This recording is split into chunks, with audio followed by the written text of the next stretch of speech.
kati gwe kayo yinzo vuma alien gwe kaye osura musingo lumwe kazo alien omusinga kigwe wisdom kaye ate kaye kola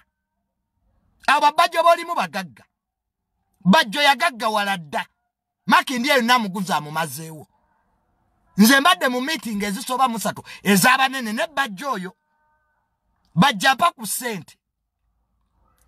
era mbandi ya ku weekend nga bajja akutte milioni 2 azimpadde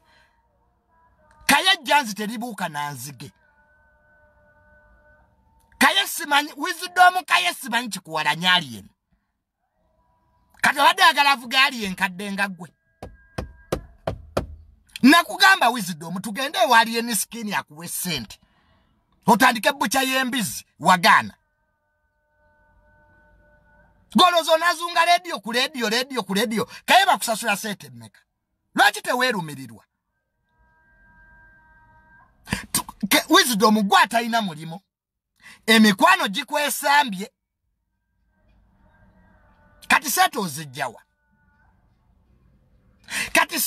singa bana abayaga bovuma kwa abada bali yeni nabo bayaga singa bagenda ne bocho omuzigo gwo